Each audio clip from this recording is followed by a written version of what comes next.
Hello, you wonderful people, and welcome to another episode of Super-Fanta-Fi. This being a show, I talk about TV shows of the supernatural, fantasy, and/or science fictional genre. For today's episode, I'm going to talk about the latest episode of Chapelwaite. A lot of interesting things went down in this episode, so let's break it down. We're kind of picking up immediately after the last episode, well, the events of the last episode, but we have Charles. At first I was like, okay, so is he going to fill the hole back up or pretend he didn't find his cousin's empty coffin? But it turns out he's burying his children. Now, either that's supposed to be representative of, hey, I killed my kids like my dad tried to kill me all those years ago, or is that supposed to be just saying like, oh, you stay here, your children are going to be dead?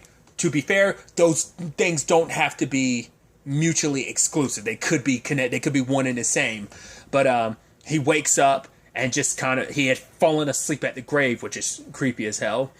And now there's the whole conversation. Well, first and foremost, the constable rolling up being like, yeah, maybe shouldn't come to town for a couple days. I mean, the fact is, you shouldn't, have to, for him, it's like, I got a business to run. It's like, yeah, but you shouldn't provoke people. It's like, provoke people? My name provokes them. The color of my children's skin provokes them. It is a thing of like, I've done nothing to try to be gracious to these people since I've come to this island and got nothing but disrespect. Like, I'm just trying to run a business. I even love saying like, you come in 2 years, all the naysayers, they'll be so happy. Even they will benefit. They may hate my guts now, but in 2 years, this shipping business of mine, the fact of the matter is, once it's up and sailing, the fact is that they'll all be thanking me. Even my detractors, I think is what he was saying. And even telling the constable, it's like, yeah, you might want to stay on my good side. I'll have a job for you. And he's like, well, good day, sir. We do find out later on that his wife didn't get got by Steven. She's just sick. So that also throws, well, I was about to say it doesn't necessarily throw it out. Because at first I was like, does he just make the children sick and kill the adults? Not unless it's, because so far it seems like he's killed all the men. The children get sick, and it seems like, so I guess it's that thing of like, men, deserve the bloody death. Women and children deserve the slow and potentially not as painful death. Like, maybe it's like death is all around, just men get it a lot more brutal than women. So far, women and children rather. So it seems like that might be the direction that's going in, just because it's like he didn't kill the constable's wife. She was sick now. Granted, it was already there, but it's just interesting that Steven grabbed her last episode, but he didn't, just like I said, didn't kill her. It's just kind of like, nope. The illness she had, which it seemed like there were already hints of it last episode, it seems like it's just escalated because she was cooking something and she got forgetful about it. So there was smoke everywhere from the food on the stove burning. So other than that, ultimately the kids get expelled from school just because, for what purpose? I don't know. Maybe they started something. Because we never actually got to find, like, it was specifically Loa and Tane that got suspended, but we never found out, like, what it was exactly that led to that, because Honor was, like, in the middle of class. And it's interesting that the seat she tried to sit in was, like, Susan's seat, the little girl who died last episode, so it's like, yeah, you can sit in it, because it's like, no matter what she does, it's like, she's got to be in a class full of so many hateful people. Because even Rebecca was suggesting, like, maybe it is for their sake that the kids stay home today. Maybe you should avoid town. And for him, it's like, I'm not one for admitting defeat. But even she's like, yeah, but this isn't for, like, you and me are one different. You and me could be one story, but the children themselves are completely different stories. So there's that angle to it.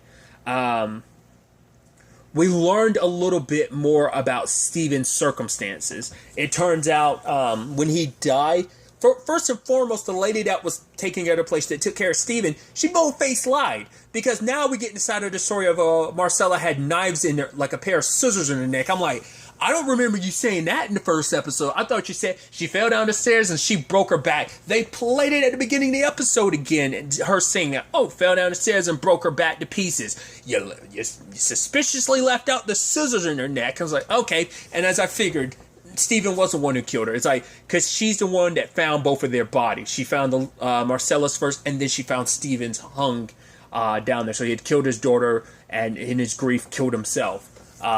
Then sometime later, like a week after burying them, Philip walked out into the sea. The fact of the matter is that he's the one that put the bodies on display, so the entire town knows they're dead. Because he had went to go confront her about, like, no, like, what is my cousin alive? And it's like, obviously you're hiding something. I don't know what. Like, where is he? She's like, I have no idea. You run into my cousin, you tell him I'm looking for him. And I'm like, does she know that he was like resurrected and she doesn't want to say because if she says anything, it's just going to make her seem crazy? Or is it just her trying to stay on Steven's good side? Because maybe that's why Steven hasn't done anything up to her at this point in time, because everyone in that town hated the Boone family. She's the only one that loved him and took care of him kind of like a mother. Because also in this episode, we learned why Sam, Alice's dad, has such beef with the Boone family, because he wants Martin to like talk mad, like, oh, at your sermon, I want you to basically say that it was, you know, at Susie's sermon or whatever, I want you to say the vile person behind this is the Boone family. And it's like, why, you need an enemy? He's like, no, this town needs a devil. And it's like, right, would you have such issue with the Boone family if Silence hadn't stole your father's land? I'm like, oh, so this is family beef. That's what this really stems from, but he's just using it as, but it seems like, yeah, there's something up with the Boone family in general, but his hate is super personal.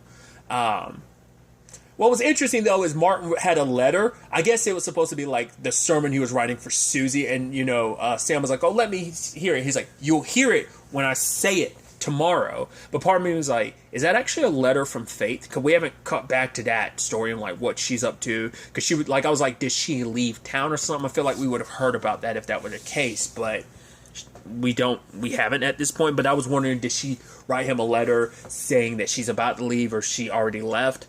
That's why I thought was super suspicious. He was like, no, you're not going, because I think he was lying about what that was, because it's probably all about the baby and stuff like that, and the last thing you need is your father-in-law knowing all that. But for him, he's also trying to get Martin on his side by being like, oh yeah, the twins, we lost them, it broke my daughter and all that, because it's also for, like, it's like, shut up, you're just using this as an excuse to spread your hate. My job is to spread hope, not hate and tear down someone else. For him, it's like, it's almost like spiteful of like, you're using, it's not just your grandchildren and they're not just your daughter's children, they're my children as well. You're using them as a means to perpetuate your hate and you want me to do, it's like, that's not what I'm about, There's that.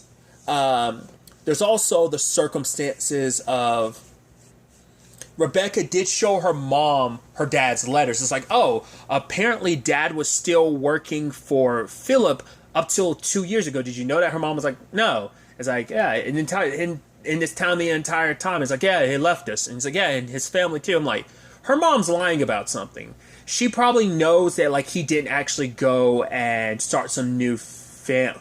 Maybe he did. I don't know. It's just the fact is that she's lying like that. I'm like, why? Are we going to find out that her dad actually isn't her dad? Is that why she actually left? Are we going to actually find out, like, some twisted thing of, like, she's not actually a Morgan, that she's actually a Boone? Well, maybe, like, her mom had an affair, so, like, maybe, like, she had an affair with Philip or something like that? That's what I'm wondering. Is that what we're going to, like, potentially throw out there? Because, like, you could look at her mom's face, she's kind of, like, doing that, like, like I'm hiding something, I'm lying, so I'm chuckling, like, it's, what are you lying about? What are you hiding?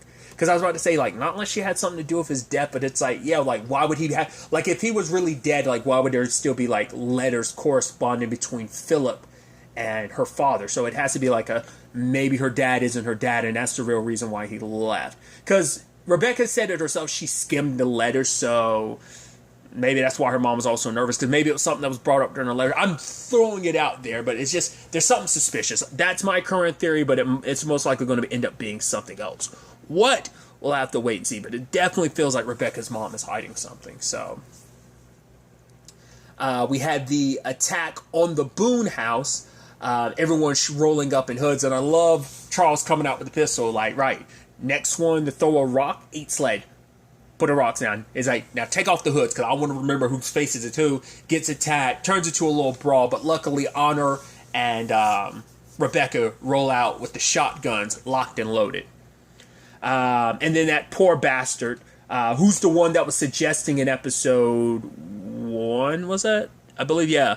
To set fire to the Boone's house, like that dude that was kind of suggesting that. He's the one who didn't follow through. Edward tried to, but he's the one that said something like, oh, we gotta do something, and he didn't do anything. He was one of the people, and he ended up being the one off on his own, and like, oh, you poor bastard. And Steven finds him and bashes his head in and slits his throat. I'm like, what is up with this blood? I'm like, at first I'm like, is this some vampire stuff? Because I'm like, you look at his sharp nails, the pale skin, usually striking only at night, so I'm kind of getting some vampire vibes here, but we might be kind of just dealing with straight up, like, there might be some vampire-ishness to it in a sense that we are dealing with the dead resurrected. Because when Charles had brought up the whole thing of like, right, my cousin potentially being alive, obviously Rebecca like, no, I don't believe that. But she's like, but like, why don't I believe that? She's like, the fact of the matter is the soul is kind of an immortal being in itself. The only thing that's mortal is your flesh. Your soul, she was saying this whole thing about like your soul is the only one that knows God and his secrets. So what if there's such thing as a soul that just decided to fight and hold on, a lunatic soul like Stephen Boone? So maybe it's kind of implying like his soul had held on and he just popped right back into his body. Because that was the whole thing of like, right, because Martin was like, how can you really believe that he's risen from the dead? And Sam was like, Lazarus was resurrected by God, so who's to say that Satan didn't do the same for Stephen? So there's that avenue to it. But there's also the asylum where, because that's where Stephen was getting some treatment, toxic mercury, which you're immediately like, man. But before we even get to the asylum, can't forget about your boy Boone Charles going all badass at that bar because Thompson, none of the workers showed up at work. They're all at a bar drinking, and he's just kind of like, you know what? You don't have to worry about it. You're all fired. He's like, oh, thank you for. It's like, oh yeah, the money that you are owed is going to be used to fix our windows. So he's basically saying like, if any of you ever threaten me or my family again, I will kill you. I will burn your houses down. And they're like, oh, like hot air, grabs a bottle, smashes it over the dude's head. Kick. Tells that other dude, sit. And he's like, I am not one to play with. Take a swig of alcohol from the shot glass, throw it back on the table, and bounce. And Sam came in there like, oh, here's some prospective buyers to buy your meal. It's like, oh, talk to your man over there and see how I feel about that subject. Good day. And Abel just kind of rolled with him. I know Abel was probably like, honestly, these guys suck major ass. Like, who cares? Like, especially them being like, oh, his con's not in here. Like, oh, like Charles showing them what's for. I'm sure he's all about that. It's kind of like, oh yeah, these guys are douchebags. They suck anyway. So, especially because for him, it's like, he even says it later on when he's talking to Honor. It's like, yeah, your dad's a good man. The only one I've kind of ever really met. Which Honor didn't kisses him. And he's like, whoa. And she's like, oh, did I offend you? He's like, no. I'm like, what was that about then? I mean, either it's going to end up being like you're a young woman, like in a sense of like, you're younger than me. Like, it's kind of weird.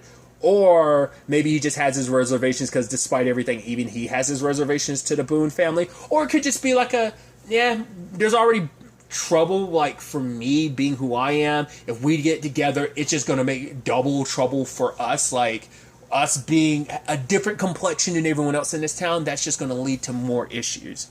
I mean, because it doesn't matter if you have the same complexion, because even Rebecca talked about, like, right, people used to talk about she had a big mouth because she had opinions that, it's like, right, she's a woman. You're not supposed to have your own opinions at this point in time. You're supposed to be quiet.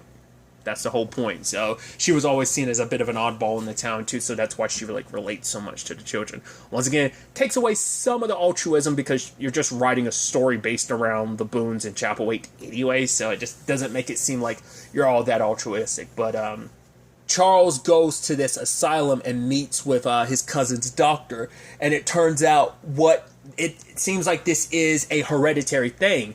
It wasn't just Philip. It wasn't just Stephen. It wasn't even just Charles' father. It was also their grandmother, Silence, that had it as well. The worm. He's like, oh, the doctor's like, I coined the term vermophobia, a great fear of worms, is what he's kind of stemming that this is from. This is like some psychotic break, that this is some illness that someone is like, you're mentally ill, like seeing worms all the time. And it's like, okay, so is there actually something here, or is it just you are going insane? You had this fear, and this illness is manifesting itself as this particular fear. So I think that's the thing of, once again, I brought it up before, like kind of like making a comparison to The Shining, like, are you going legitimately insane, or is there something supernatural connected to it?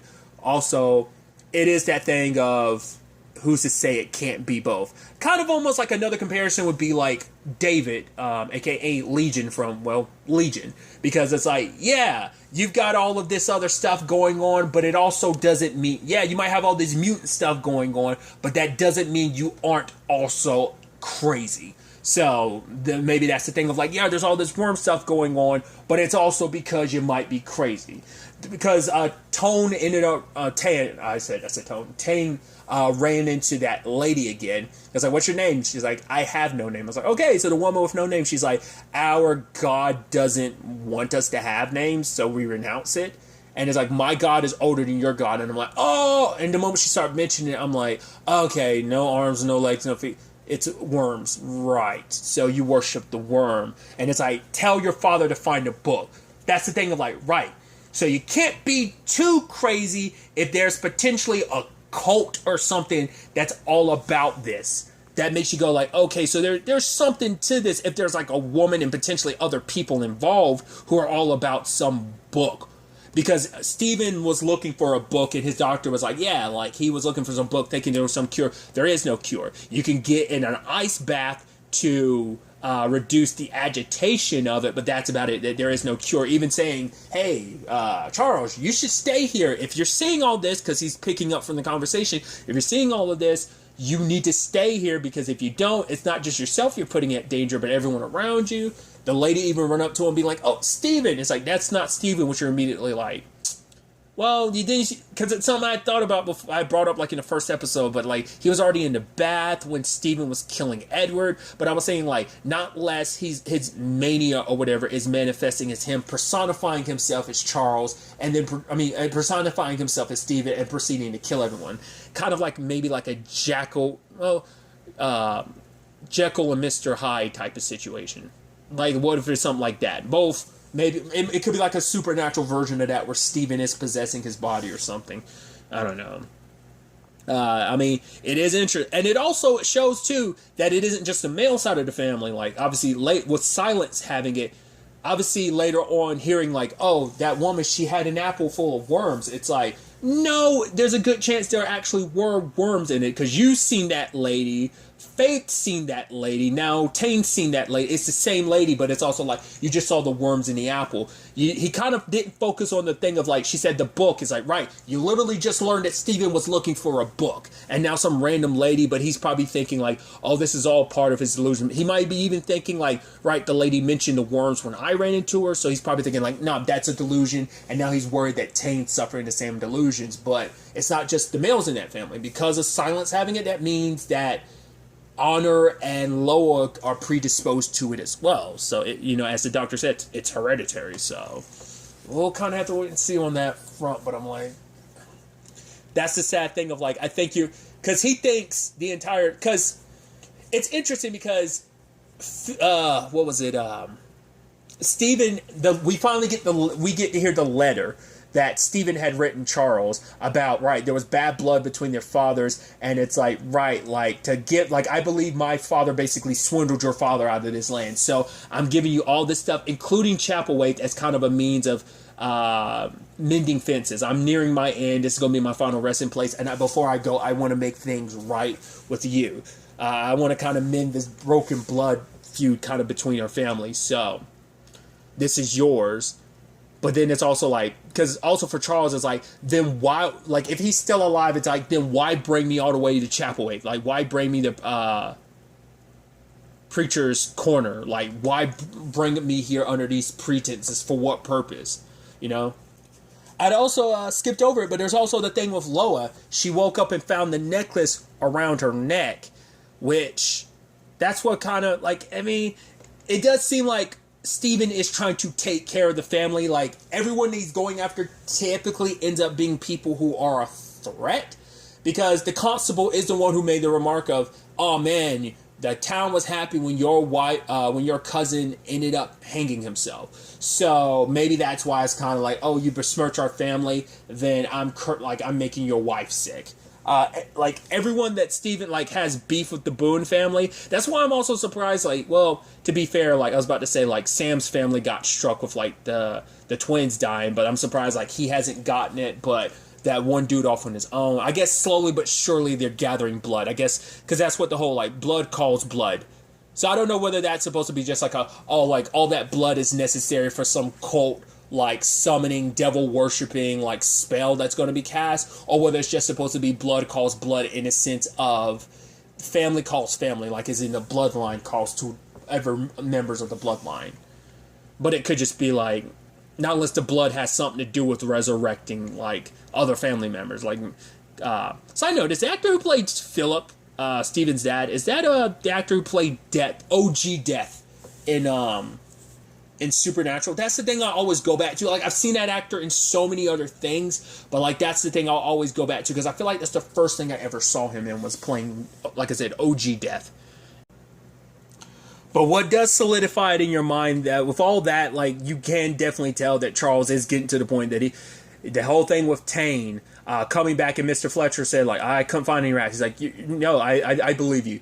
I trust your word. Thank you. It's like, right. He has now, after going to the island, he has, like, as he said, he learned a lot more than he bargained for. Now he legitimately thinks he's crazy. He hears the rats. He's like, there's no rats. Starts tearing into the walls, almost hits Loa with the axe. I was like, the moment the kids and everybody was waking up, I was like, it's about to turn into that. And now he's going to send himself to that asylum because he's going to think like, well, he tries the ice bath. But then when he looks up, he sees the ceiling saying blood calls blood. So he's probably going to send himself to that asylum. Like, he's probably going to leave the kids in Rebecca's care. Because probably for him, it's like, right, there is no cure, but at least maybe this can mediate things enough to keep the crazy at bay. But now potentially his son's got it, so that's not looking good. So it's definitely gonna be interesting to see where all this takes us. Like I said, it's gonna be so fascinating to find out whether or not there's some supernatural stuff to this. I think there is, but there might be a little bit more groundedness. This might be kind of like some grounded horror, not like evil spirit coming back from the dead horror, like kind of like a Jason or type of situation. We might not be dealing with Jason. We might be dealing with kind of like a you get what I'm trying to say. So it's definitely going to be interesting to see whether everything takes us going forward to the next episode. To the next time we meet, be happy, be safe, live life to the fullest, and enjoy it. Good day, and goodbye.